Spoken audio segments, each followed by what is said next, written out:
Israeli Prime Minister Benjamin Netanyahu sought re-election on Monday under the weight of an imminent corruption trial, with the country's third ballot in less than a year predicted to end in another deadlock. The election follows inconclusive votes last April and September that dimmed the aura of political invincibility once enjoyed by Israel's longest-serving prime minister, who has denied wrongdoing in the three graft cases against him.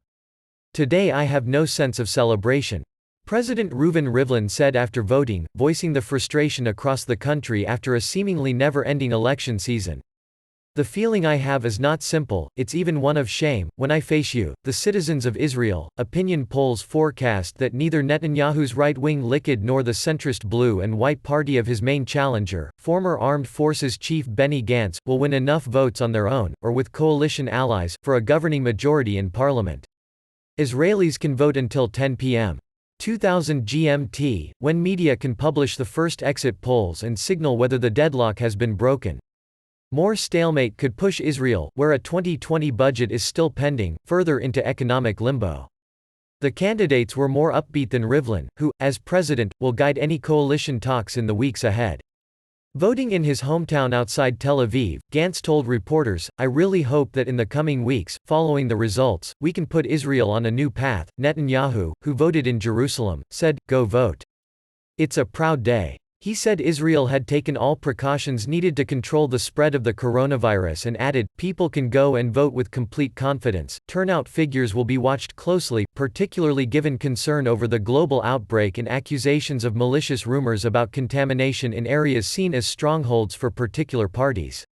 By noon, nearly 28% of eligible voters had cast ballots, the highest level at this stage in 2 decades.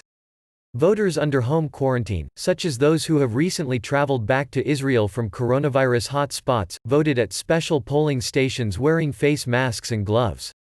Israel's economy has weathered the political turmoil, with growth strong and the labor market tight.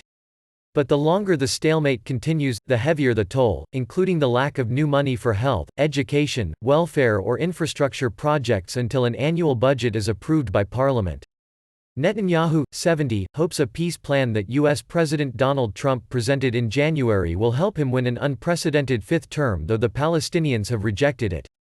Netanyahu says recognition of Israeli sovereignty over settlements in the occupied West Bank will enable him to annex them within weeks of the election.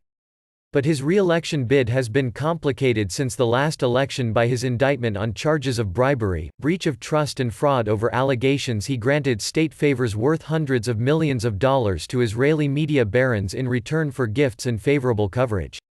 The trial is due to begin on March 17, when post-election coalition wheeling and dealing is likely to be in full swing. Gantz calls Netanyahu the defendant and has accused him of seeking to retain power to promote legislation that would bar authorities from putting a sitting prime minister on trial. Netanyahu says Gantz, 60, would need Arab politicians' support in parliament to form a government and they would tie his hands in any military action in the region. He has portrayed Gantz as a coward incapable of confronting the many dangers Israel faces in a tense region and has suggested he is hiding secrets that would open him to blackmail by its foe Iran. The Israeli military said in a statement it had targeted a vehicle in the Syrian-controlled Golan Heights on Monday after an attempted sniper attack from the area.